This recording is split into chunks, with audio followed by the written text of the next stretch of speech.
Hi guys, how are you? So today I'm going to start exercise 6.4. Last video में हमने theorem 6.6 की थी and example 9 किया था एंड उस थ्योरम 6.6 का मैंने आपको बोला था कि proof according to our reduce syllabus, तो हमारा वो प्रूफ सिलेबस में नहीं है बट स्टिल मैंने आपको एक्सप्लेन किया था वो प्रूफ, ठीक है। इसलिए एक्सप्लेन किया था क्योंकि उसका जो यूज़ है उस थ्योरम का, उसका यूज़ 6.4 में है, तो उसका एप्लीकेशन है इन क्वेश्चंस में, तो that's why I have explained you. So my first question is, let triangle ABC is similar to triangle DEF, दोनों triangle similar given है, and their areas be respectively this and this। अच्छा, पहले ये बताइए कि जो हमने थ्योरम 6.6 की थी उसमें क्या था कि ट्रायंगल्स सिमिलर होने ज़रूरी हैं। अगर दो ट्रायंगल सिमिलर हैं तो उनके एरियाज की रेशो, फॉर एग्जांपल अगर मेरे पास ABC और DEF दो ट्रायंगल्स हैं और दोनों सिमिलर हैं, फर्स्ट कंडीशन इज दोनों सिमिलर हैं, तो उनके एरियाज की जो रेशो होती है वो किसके इक्वल होती है? वो उनके करस्पॉन्डिंग साइड्स के स्क्वायर्स की रेशो के इक्वल होती है। करस्पॉन्डिंग साइड्स मतलब ABDE, इससे इनका स्क्वायर कर दिया। इसी तरह से BC square upon EF square, इसी तरह से AC square upon DF square, ठीक है। तो इसी चीज़ का यूज़ यानी थ्योरम 6.6 का यूज़ हम इस क्वेश्चन में करने वाले हैं। और कब यूज़ कर सकते हैं उसका? जब ट्रायंगल सिमिलर गिवन है, और ट्रायंगल्स हमारे पास सिमिलर गिवन है, ठीक है। तो ये मेरे पास ट्रायंगल सिमिलर गिवन है। अगर ट्रायंगल सिमिलर हैं, because these two triangles are similar, therefore areas की रेशो किसके इक्वल है? AB square upon DE square is equal to BC square upon EF square is equal to, कैसे लिख रही हूँ मैं? ABDE, BC EF, AC DF, ये लिख दिया मैंने। अब ABC और DEF 64 और 121 दोनों के एरियाज दे रखे हैं, 64 और 121। अच्छा, EF दे रखा है मुझको, तो इन तीनों में से इसको भी नहीं लिखो, इसको भी मत लिखो, क्योंकि हमें तो EF दे रखा है। तो यहाँ पर BC स्क्वायर अपॉन EF की वैल्यू लिख दो 15.4 इंटू 15.4। डोंट कैलकुलेट इट, 15.4 का स्क्वायर करने की जरूरत नहीं है, बहुत लेंदी कैलकुलेशन हो जाएगी। मैं बताती हूँ कैसे सॉल्व करना है। ये लिख दिया, ठीक है। या फिर इसको मैं इस तरह से भी लिख सकती हूँ, ये लिख दिया।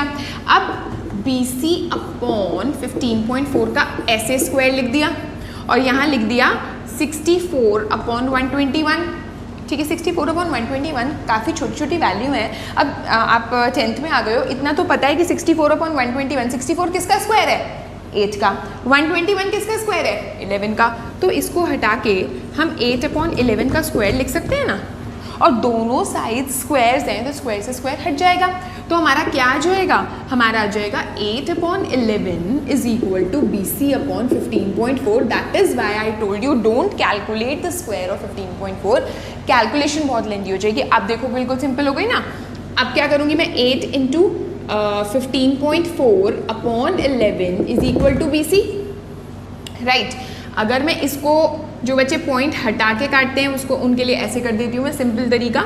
ये हटा, 11 1 जा 11 और 0, 11 1 जा 11, 11 4 जा 44, ठीक है। अच्छा, 2 5 जा 10, 2 7 जा 14, 8 7 जा 56 upon 5 is equal to BC, right. तो 5 1 जा 5, 5 1 जा 5, पॉइंट 5 2 जा 10 is equal to BC and everything is given in centimeter, तो BC will be equal to 11.2 centimeter answer. So this is the second question. Diagonals of a trapezium, trapezium क्या होता है? ABCD, trapezium मतलब ये आ गया मेरा trapezium, ABCD। Trapezium की क्या वो होता है कि कौन सी साइड्स पैरेलल होती हैं? One pair of side parallel होती है। ये नॉन पैरेलल साइड्स हैं और ये मेरी दोनों साइड्स पैरेलल हैं, ठीक है। AB पैरेलल टू CD ना भी गिवन हो तो भी पैरेलल है क्योंकि वो ट्रेपीजियम है। Intersect each other at O, diagonals जो है वो इंटरसेक्ट कर रहे हैं O पर, यानी ये, right. If AB is equal to twice of CD, AB जो है वो ट्वाइस ऑफ CD है, ये भी मेरे पास गिवन है। अच्छा, ये फाइंड करना है, ठीक है। अच्छा, AOB और COD अगर मैं ट्राइंगल्स उठाती हूँ, in triangle AOB and triangle COD, तो उसमें एंगल 1 एंगल 2 के इक्वल है। क्यों? क्योंकि वर्टिकली ऑपोजिट एंगल्स हैं, vertically opposite angles. Angle 3 angle 4 के इक्वल है, क्यों? Alternate angles. नहीं समझ आ रहा तो ऐसे देखो, ये मेरा ए बी है, ये मेरा सी डी है और ये मेरा ट्रांसवर्सल है, ठीक है। तो ये वाला एंगल जो है वो एंगल 4 है और ये वाला एंगल जो है वो एंगल 3 है। तो ये एंगल्स कौन से हैं? ऑल्टरनेट एंगल्स हैं, ठीक है। तो angle 4 is equal to angle 3 alternate angles, right. तो देयरफॉर बाय ए सिमिलैरिटी हमारे दोनों ट्रायंगल सिमिलर हो गए, लेकिन उनकी नेमिंग बहुत इंपॉर्टेंट है। कैसे लिखेंगे हम? AOB is similar to triangle. A किसके इक्वल है? ए नहीं पता मुझको। ओ किसके इक्वल है? ये वाला ओ इसके ओ के इक्वल है, तो ओ की जगह तो ओ ही आएगा। ये वाला जो B है, AOB का B जो है यानी एंगल 4 COD के D के इक्वल है, तो B की जगह मेरा D आएगा। और बाकी क्या बचा इसका? AOB तो है ना ये COD, तो दैट मीन्स ये C बचा, ठीक है। अच्छा, अभी हमने ये सिमिलर प्रूव किए क्यों? क्योंकि हमको इन दोनों की एरियाज़ की रेशो निकालनी थी, और एरियाज़ की रेशो निकालने के लिए मुझे थ्योरम 6.6 का यूज़ करना है। और थ्योरम 6.6 क्या कहती है कि मैं वो वाला प्रिंसिपल तब यूज़ कर सकती हूँ, वो वाली थ्योरम तब यूज़ कर सकती हूँ अगर दोनों ट्रायंगल सिमिलर हैं। That is why I prove them to be similar, right. अब मैं इनको लिख सकती हूँ area of triangle AOB upon area of triangle COD is equal to इनके करस्पॉन्डिंग साइड्स के स्क्वायर्स की रेशो। अब तीनों लिखने की जरूरत नहीं है, क्यों? क्योंकि हमें रिलेशन दे रखा है AB और CD के बीच में, और AB और CD करस्पॉन्डिंग साइड्स ही हैं हमारी, फर्स्ट एंड थर्ड, राइट। तो तुम सिर्फ AB square upon CD square लिखो, क्योंकि भाई अगर हम ये लिखते हैं AO square upon CO square, BO square upon DO square, उनके बीच में जो रिलेशन है वो हमको नहीं गिवन। हमको तो AB और CD के बीच में रिलेशन पता है, तो मैंने सिर्फ AB square upon CD square लिख दिया। अब AB जो है वो ट्वाइस ऑफ CD है, तो इस AB की जगह मैं ट्वाइस ऑफ CD रख रही हूँ, और वो स्क्वायर जो था वो एज इट इज़ रहा, नीचे CD स्क्वायर, दैट, ठीक है। तो ये आ गया 4CD का स्क्वायर, जो स्क्वायर है वो दोनों पे है ना, तो 2 का भी स्क्वायर होगा, CD का भी स्क्वायर होगा, अपॉन CD का स्क्वायर। CD स्क्वायर से CD स्क्वायर कट गया, 4 अपॉन 1 विच इज़ 4:1। तो हमें जो निकालना था, इनकी रेशो निकालनी थी, और वो मेरी आ गई 4:1, ठीक है। This is the third question. Figure is given ABC and DBC are 2 triangles ABC, right, and DBC, ये दो मेरे ट्रायंगल्स हैं, ठीक है। They are on the same base BC पर ही है ना दोनों ट्रायंगल्स, दोनों का बेस BC है। And AD and BC, AD intersect BC at O। जो AD है वो BC को कहाँ पर इंटरसेक्ट कर रहा है? O पर इंटरसेक्ट कर रहा है। ये मुझे प्रूफ क्या करना है? मेरे को ये प्रूव करना है कि ABC upon DBC, ABC upon DBC is equal to AO upon DO।